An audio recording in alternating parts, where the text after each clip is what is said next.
So I'm here in the beautiful Vundu camp in Monopools National Park with co-owner Nick Murray and his wife Des, who is out doing a task.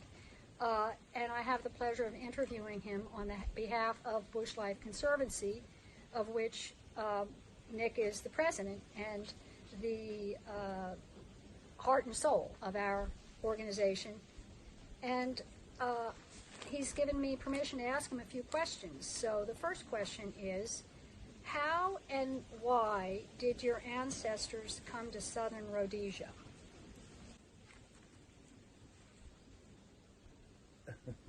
No, I'm first generation in this country. My mum brought us here when I was only 5 years old. So I'm actually born in Wales and came out here, like I said, when I was 5.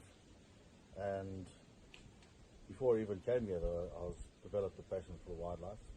I still have BBC Wildlife magazines my grandfather gave me when I was 2 years old. So it was a passion which I've had for a long time. Desiree, on the other hand, my wife, her family had been in southern Africa since 1647. So they have almost half a century of time in Africa. My great-grand, who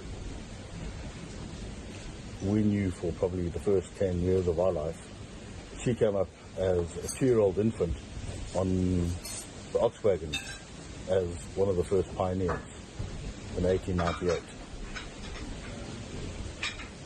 That was your step-great-grandmother, or? Yeah. Okay.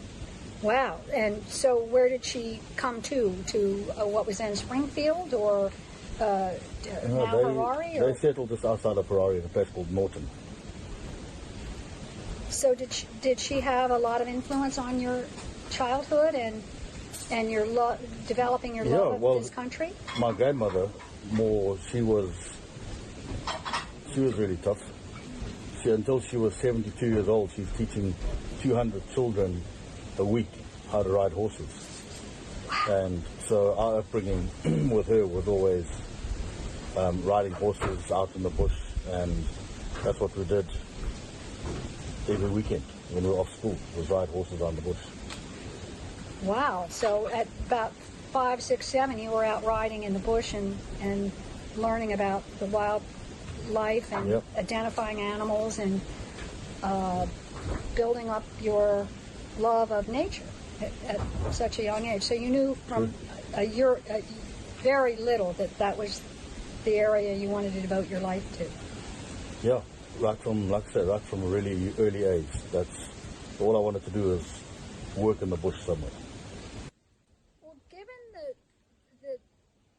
the tragic mismanagement of your country, Zimbabwe, indeed the whole planet, what keeps you motivated to continue to risk your life and sacrifice your family life working to protect the wildlife and the ecology of Monopools National Park?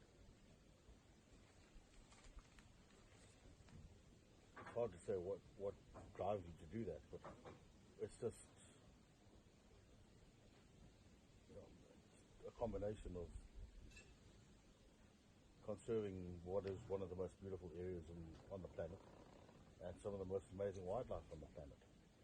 So it really is a unique environment, and we have privileges here in Zimbabwe. As a professional guide, we're licensed to carry a firearm and to walk anywhere we want. We have a huge amount of freedom with how we conduct our safaris, which is unique to anywhere in Africa. So I think that's what keeps us out in the bush. We're able to walk around, approach animals on foot, and it's a totally different feeling from being in a vehicle all the time. And I think that keeps you energized to a certain degree, and just develops more of an appreciation. And the fact, I imagine, that you've seen results of your work over the last few years must give you the positive feedback that it's worth it, because you think it's actually something that you can do. You can actually make a difference. You are making a difference in the park right now with your conservation work. So you're not feeling like this is hopeless. Yeah, when we first started, the task was quite daunting, and it was a massive job.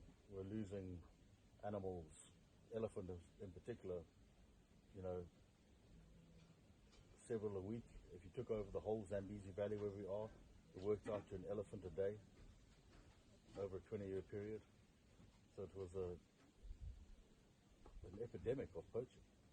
And in the last few years, through just, you know, providing the means to get rangers deployed into the bush, we've cut that down to the last 12 months, we've had 4 elephants poached.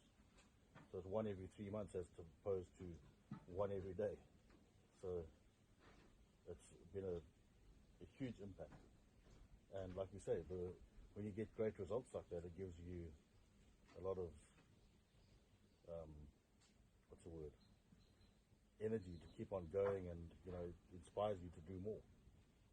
Right, and your work that Bush Life Conservancy supports, your foundation, your Bush Life Support Unit, which does all the work, is improving and increasing the outreach to the community, which is going to build this vision of protecting the park beyond just the animals. It sounds like that it's also going to provide work for people and bring positive motivation to all the community. Yeah, so originally our community focus was on the rangers that are in the park, that ranger community. They need clinics and community centers and, you know, just improvements in their lifestyle or living conditions.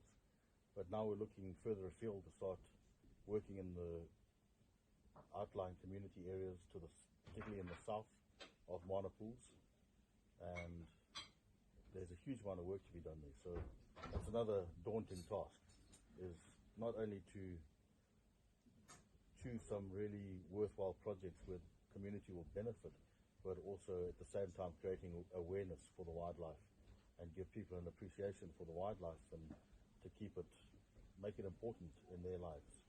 That they can actually benefit more from keeping the wildlife healthy and alive than they can from. Exactly.